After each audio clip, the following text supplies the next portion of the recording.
Granddaddy P here. And I'm sorry, but I do. I just have to take the time to do this. All right.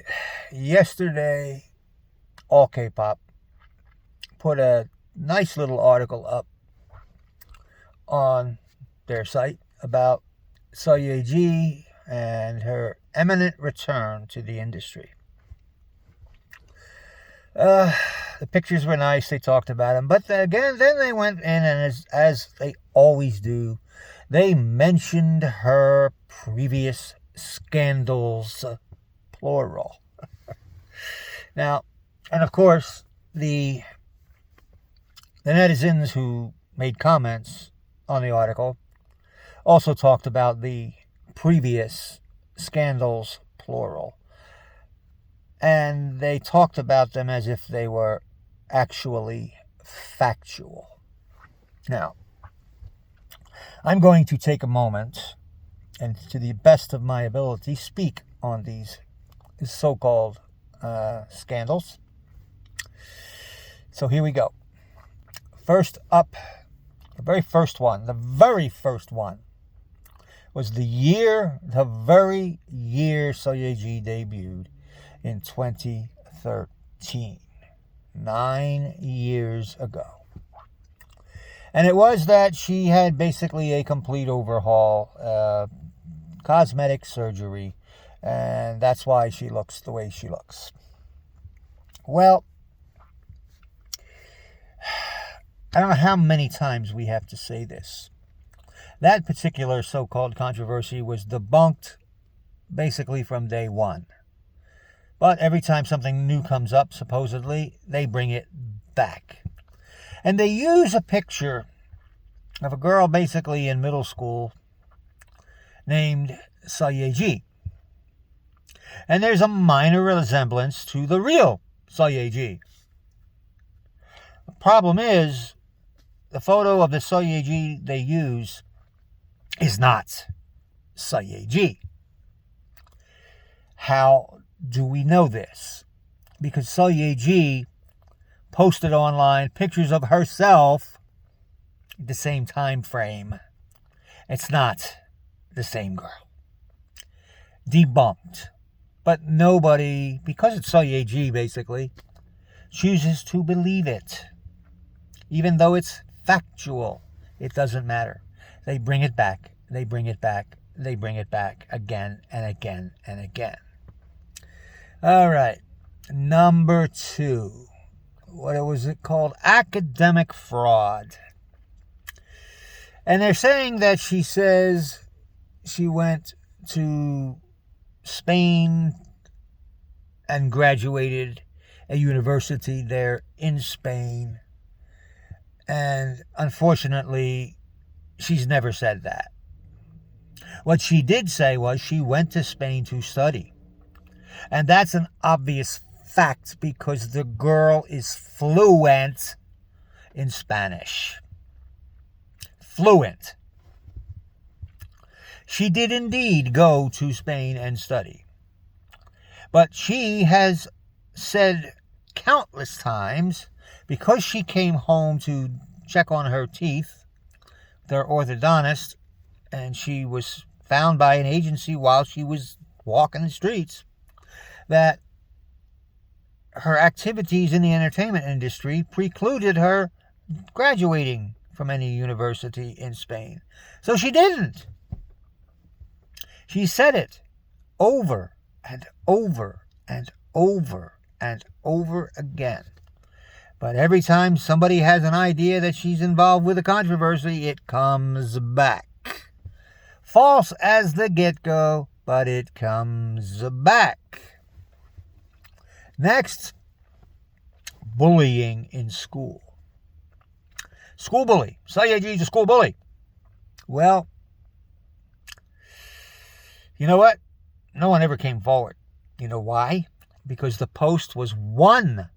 You heard me, one anonymous post, which was quickly taken down.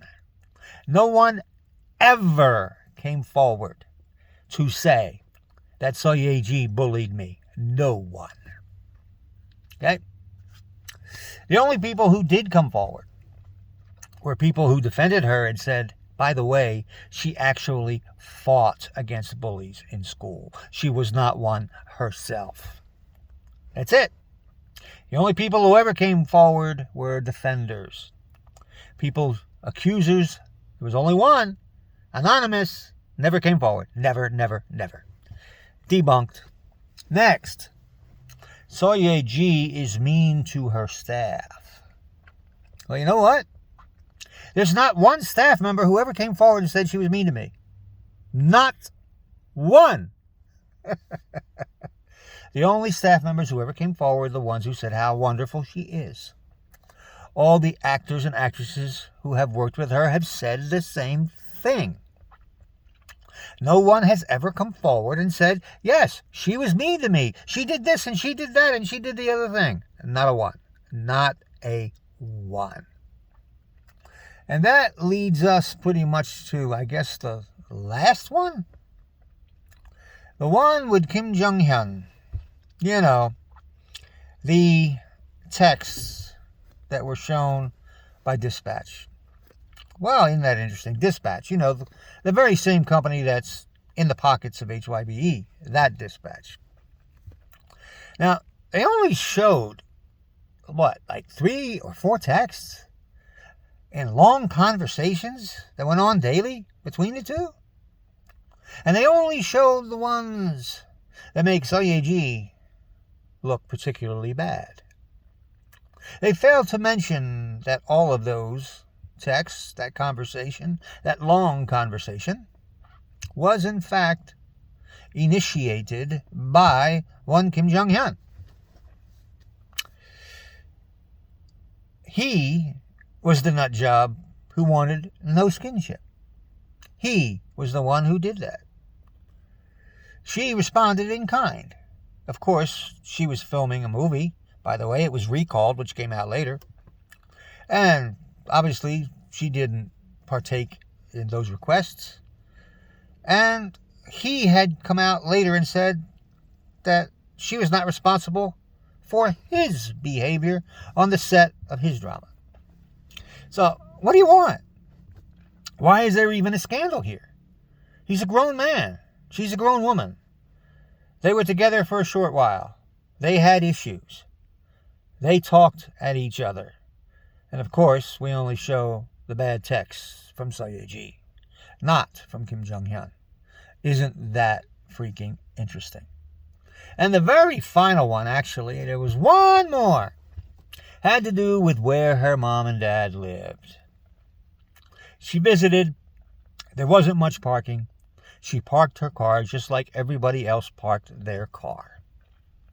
A resident figured out that, it's YEA. Yeah, okay, baby. Calls the police. All right. The police come and said, what's the problem? Well, YEA parked her car here. And they said, so? We know this apartment complex, this condo complex. We know it. There's not much parking. And people park like this all the time. What's your problem? And it went away. But they tried to use that against her too. The point is, every time she's in a drama or does a comeback or takes a few pictures, they bring all of these debunked, and I said it, debunked problems back. These controversies, they keep bringing them back. Debunked or not, it doesn't matter. It sticks. I'm going to say it one more time. YEA did not have cosmetic surgery. YEA did not lie about graduating a university in Spain. YEA did not mistreat her staff. YEA did have a little problem with Kim Jong-hyun, who is a major problem in his own right. But she was not the instigator of that problem.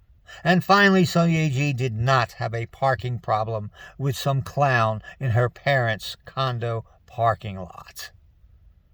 That's it, folks. That's it. Debunked.